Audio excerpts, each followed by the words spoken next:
Welcome back to the Range Rover. We finished off last week just doing that side. As you can see, this side is all done now as well. Exactly the same process. It went together in exactly the same way. Quite a nice job to do, actually. That's not me saying I want to do a load more though. But it was all right, not a problem at all. So we've now moved on. We've got to do floors, inner and outer sills on both sides. And bit of a mess. This was a road-worthy MOT'd car, but if you want to cut in here quickly, I've got the seat out. Customer had most of it stripped when it came, as you know, and it's a patchwork quilt, which we can see down here.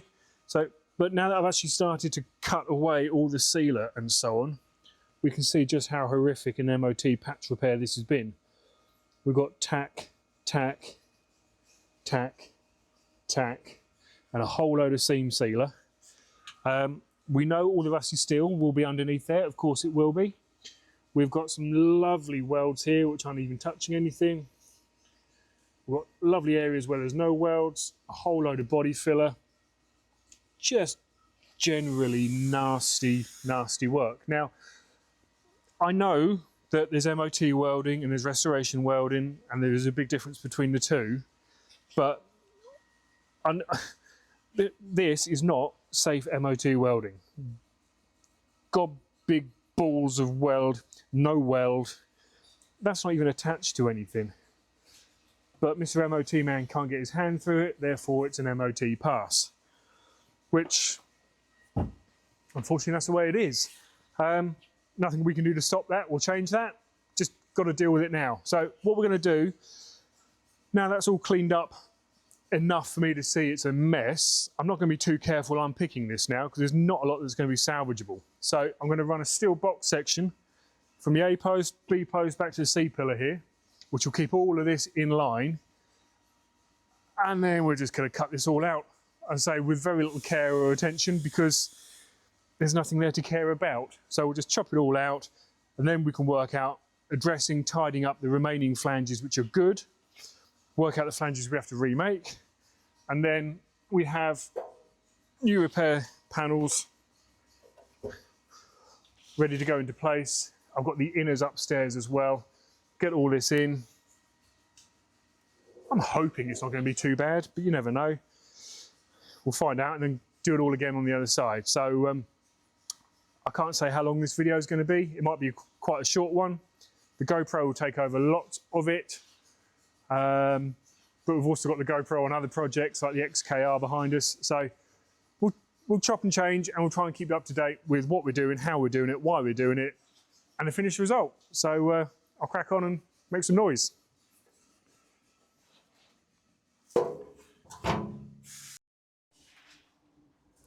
As is often the case, the rusty work isn't really the issue. The problem comes when you've got to unpick years and years of patch repairs and so on, and this is just a prime example of that. So we're just pausing here to sort of fill you in, but we've got an outer sill repair thing tacked on there, and then we've got the floor pan piece here badly tacked onto here, and with very little cutting, which you just would have seen on the GoPro there. I mean, all that is body filler, look. So a bit of a death trap really, but perfectly MOTable, therefore legal to be on the roads. So whilst we're not taking a huge amount of care trying to unpick any of this, it still takes a little while because you've got to make sure that you're cutting through the right things. Underneath here somewhere is the return flange of this seat cross member. So we're trying to just work our way around these things, cut it all out and get it out of the way, be able to see what we're left with, what we need to repair before the big repair panels go in.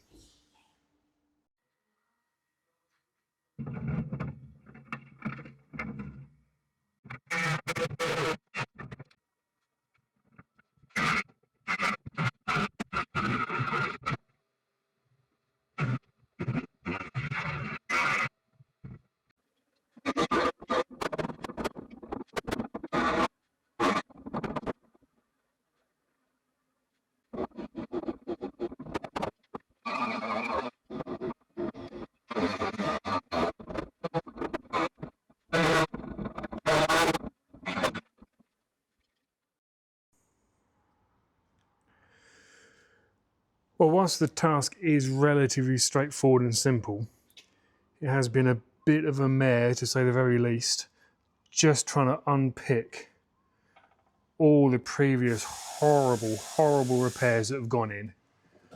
But we've still got that front section up there, obviously, but that's not part of the floor pan and the inner sill that comes as part of the supply panel, so we'll have to make a section to go in there. But a huge amount of time has gone into trying to unpick all of this in a salvageable manner. We'll have to make something up along the back here, where there's all kinds of patch repairs and so on going and having gone in, but the replacement panel comes across here and around there and then down. It's all come apart quite well around the seatbelt mounts. Apologies for the shadows and the wobbly camera. So the seatbelt mount is all in one piece. The seat cross member, we managed to salvage that and just unpick all the nasties that were going on around there. We've got this bracing bar in across here, which is keeping, well, it's mostly to keep the B-post, this one here, where it needs to be. It's, it can't move from where it is now, so that'll all line up nice again, ready for the doors to be hung. A little bit more cleaning up to do, and then we can work on getting the new panels in there, and then we'll work from the, get the words out. We can work from within the wheel wells to repair and replace all of this damage that's gone on in the back there. And then, as I said, we'll have to remove that big section there and get a forward part of the floor pan in. And then move around, do it all again on the other side. So, as I said earlier, it's always unpicking previous horrible repairs that makes the job harder. If it was just rusty, you can deal with that quite quickly and easily, but you've just got to unpick what someone else has stuck on quite crudely over the top in the past.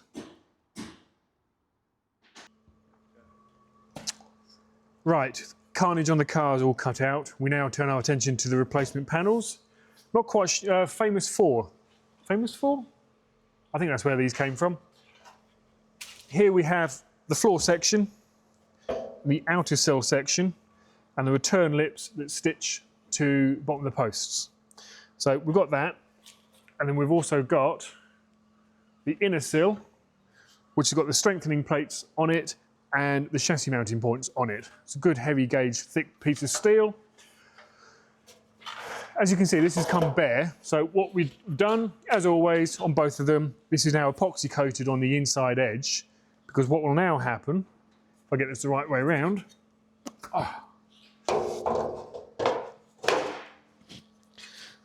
that goes onto there, and then we have our inner sill, outer sill, floor pan all in one section. Now I've done a little bit of testing and trialing and playing around, trying to figure out how best to put this together, and without doubt the best way to put it together is, as you can see here, we've got some holes which these do line up, these holes here. So that is in the right place. So we're going to clamp that together. We're going to spot weld or plug weld the inner to the outer, and then this will go into the car in one full section. So I'm going to get on now, get the zinc protection paint, which I went through in the previous Range Rover video. We're going to get the zinc protection weld through in, get this welded together as one big mass, and then get it into the car. Now, I will cover as much as I can of that with a GoPro, but we are a little channel here. We don't have loads of cameras, and today is also Jaguar XKR painting day, so you'll be seeing that video next week. So Luke's in the booth today with the GoPro painting that. So I'll get as much footage as I can, getting this in, and we'll move forward, wrapping up this side of the Range Rover.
Okay, so the GoPro would have covered most of the installation of that floor section. I won't lie, that was horrible. Can't wait to do the other side, and this was a good side. But it has gone in quite nice. It's lined up. It's lined up on the body really nicely. A lot of the battle though was trying to get the body to chassis mounts not lined up, but fitted, because there's not a lot of room under there. And in the end, I had to unbolt the front of the body and lift the whole thing up to give enough clearance to get the new, rubbers in there. But that is essentially in place now. Got all of this up the front here still to make. That'll be done in 2 sections, because you've got the toe board comes down, and then you can see there that line continues across and joins on down the bottom here. We've still got some return repairs to make on here. This section here is just a simple L return all the way up and through. So we can get that cut in and made up. I did salvage as much as I could. Let's bring some light round here. I did salvage as much as I could of the bottom of the A pillar, and indeed the B pillar. That needed a small repair, as you can see there. But by keeping the originals, I know that it's lined up where it's meant to be. And it's all butting up really nicely. So I've got no concerns there. Got to make up the bottom of the A pillar and put a new flange on the edge there, as you can see in the middle of the shot. So it is moving along quite nicely now. And get some repair sections made up and let in down the back here as well. So not far from being done on this side. We will, as before, we will wrap up the video doing just the one side. Don't want to bore everyone with a repeat process on the other side. Content for the sake of content. But we'll carry on now and get the repairs made up the front corner here. Then we'll set about the repairs at the back corner. Epoxy coating, sealing it up, and calling time. There we go, that's now the bulk of this done. So made good the bottom of the B pillar. So we've got a new section put in there.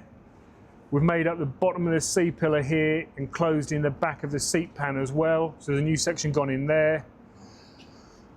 The floor pan, as you've seen, is already in. We've made up the bottom of the A post as well. So that's all been repaired and made good in there.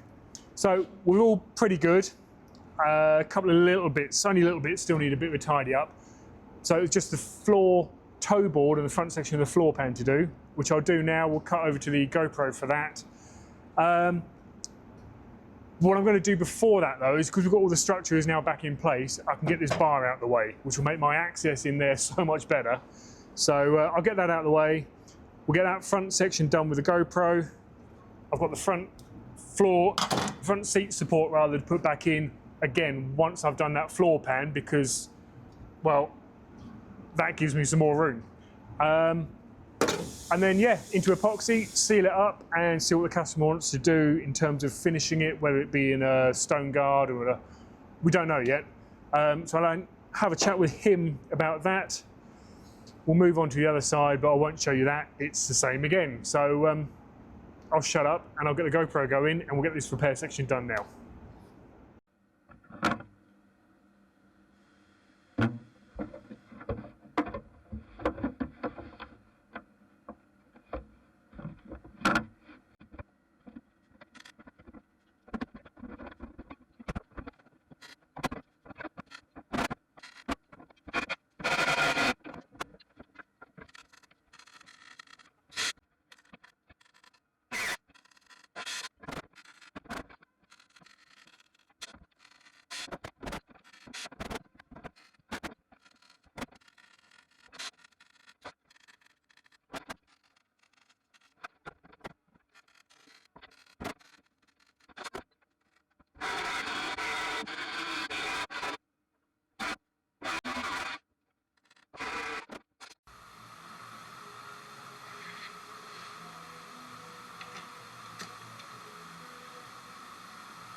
Well, that concludes what we're going to show you on this Range Rover.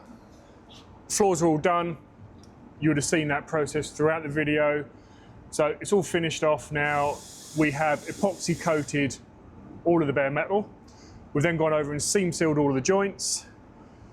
With the epoxy, we use a 38500, which is quite a wet on wet product, which means it will flow between the seams, which is really nice. So we know we've got epoxy coating everywhere before we seam seal it. Then we go over with a Cobra in black as a fine texture. We keep talking about it, but we will feature the Cobra in its own video soon. I've got to do the truck bed actually, so we might use that as a demo piece. But it's a lovely, lovely finish. It's a smooth, all textured. It's got anti-corrosion properties, it's sound deadening properties, and it deflects. It is like a stone guard, so it is hard, but it remains pliable, if that makes sense. I'll do a video to explain that a bit better. All sealed off, all done underneath as well, the same as it's done on top. I've already started on the other side, that's all ripped apart, ready to go. Exactly the same process. I've not found anything untoward or anything different over that side, so I won't bore you with that as well. But there we go, inner wings, inner and outer sills, half a floor pan, a tow board on a Range Rover Classic. If luck's on our side, we'll have an XKR video for you next weekend. If not, I'll probably talk into the camera and bore everyone silly instead. So tune in for that next week. Who knows what you'll see. If you've liked it, please subscribe, and we'll catch up with you next week.